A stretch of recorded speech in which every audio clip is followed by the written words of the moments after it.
Everyone, start करते हैं आज का वीडियो क्लास 7 के chapter number 4 simple equation exercise 4.1 के क्वेश्चन नंबर 3 से, जो कि हमारे पास है solve the following equation by trial and error method. हमें क्या करना है, इक्वेशंस गिवन हैं, हमें इन्हें सॉल्व करना है by trial and error method. इस मेथड में हम क्या करते हैं, वैल्यूज़ को पुट करते हैं वेरिएबल्स की। वेरिएबल्स के प्लेस पे हम डिफरेंट वैल्यूज़ को पुट करेंगे और देखेंगे कि कौन सी वैल्यू रख के ये जो साइड LHS है वो RHS के इक्वल आ रही है। फॉर एग्जांपल, अगर हम P इज इक्वल टू 1 रखते हैं, अगर इस इक्वेशन में हम वेरिएबल P की वैल्यू 1 रखते हैं तो हमें ये देखना होगा कि ये जो LHS साइड है वो RHS के इक्वल आ रही है या नहीं आ रही है। अगर आ रही है तो इट मीन्स जो वेरिएबल की वैल्यू हमने रखी है वो उसका सॉल्यूशन है। तो चलिए देखते हैं, P is equal to 1, LHS में हमारे पास है 5P + 2। अब इसकी जो वैल्यू आनी चाहिए, P की वैल्यू अगर हम 1 रखते हैं, अगर इसकी वैल्यू 17 आती है, LHS RHS दोनों इक्वल आते हैं, it means P is equal to 1 जो है इस इक्वेशन का सॉल्यूशन है।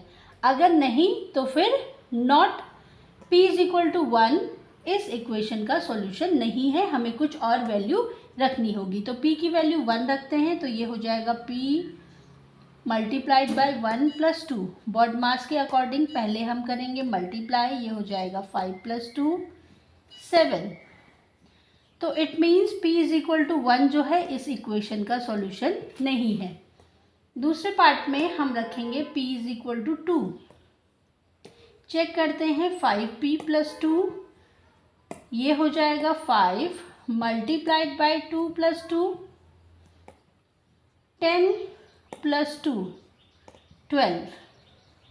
इसमें भी LHS और RHS दोनों ही अनइक्वल हैं। जैसे कि यहाँ पे LHS की वैल्यू 7 आ रही थी, RHS में 17 था, तो 7 जो है 17 के इक्वल नहीं है, LHS जो है RHS के इक्वल नहीं है। तो it means P is equal to 1 भी इस इक्वेशन का सॉल्यूशन नहीं है। यहाँ पे जो वैल्यू आई 12 LHS में और RHS में 17 है, तो इसमें भी LHS और RHS इक्वल नहीं है। तो it means P is equal to 2 भी इस इक्वेशन का सॉल्यूशन नहीं है। अब हम रख के देखते हैं P की वैल्यू 3 और चेक करेंगे क्या LHS और RHS इक्वल आ रहे हैं या नहीं। तो ये होता है P मल्टीप्लाइड बाय 3 + 2, तो ये हो जाएगा 15 + 2 17। यहाँ पे जो हमारी वैल्यूज़ है LHS और RHS दोनों ही इक्वल आ रही हैं। तो इट मीन्स ये जो वैल्यू हमने रखी P इज इक्वल टू 3, ये जो है इस इक्वेशन का सॉल्यूशन है। तो P की जो वैल्यू आएगी वो आएगी 3। नेक्स्ट क्वेश्चन हमारे पास है 3m - 14 इज इक्वल टू 4। इसमें हमें वेरिएबल दिया है m। अब हम क्या करेंगे, इस m की वैल्यूज़ को रखेंगे, डिफरेंट वैल्यूज़ रखेंगे और चेक करेंगे कि कौन सी वैल्यू रख के ये जो LHS और RHS है दोनों ही इक्वल हो जाते हैं। तो चलिए देखते हैं, अगर हम m की वैल्यू 1 रखते हैं, अगर हम m इज इक्वल टू 1 रखते हैं तो LHS में हमारे पास है 3m - 14, ये हमारे पास हो जाएगा 3 मल्टीप्लाइड बाय 1 - 14, ये हो जाएगा 3 - 14। 3 - 14 होता है -11। LHS में -11 आ रहा है, RHS में है 4, तो LHS is not equal to RHS।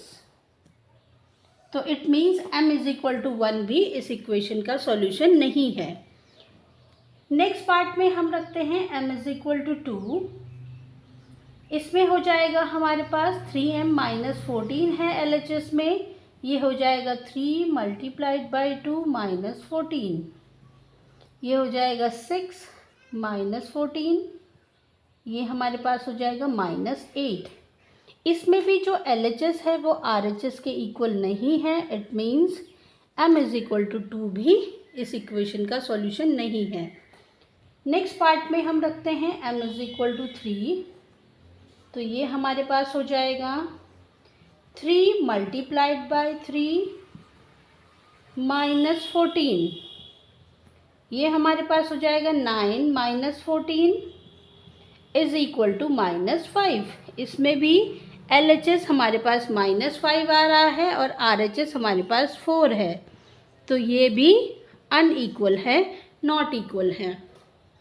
तो it means m is equal to 3 भी इस इक्वेशन का सॉल्यूशन नहीं है। नेक्स्ट पार्ट में हम रखते हैं m इज इक्वल टू 4। तो ये हमारे पास हो जाएगा 3 मल्टीप्लाइड बाय 4 माइनस 14।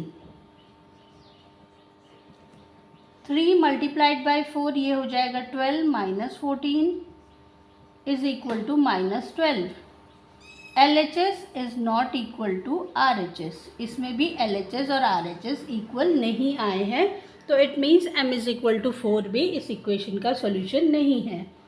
देन हम रखते हैं m इज इक्वल टू 5 रख के चेक कर रहे हैं कि LHS और RHS इक्वल आएंगे या नहीं। तो हम रखते हैं m की वैल्यू 5। 3 मल्टीप्लाइड बाय 5 माइनस 14, ये हमारे पास हो जाएगा 15 माइनस 14 इज इक्वल टू 1। इसमें भी LHS और RHS दोनों ही अनइक्वल हैं आपस में, तो m इज इक्वल टू 5 भी इस इक्वेशन का सॉल्यूशन नहीं है।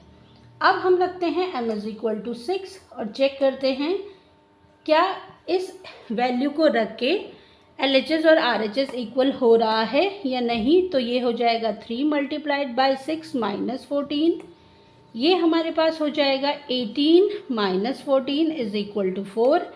LHS यहाँ पे 4 आया और RHS भी यहाँ पे 4 है, तो it means LHS is equal to RHS।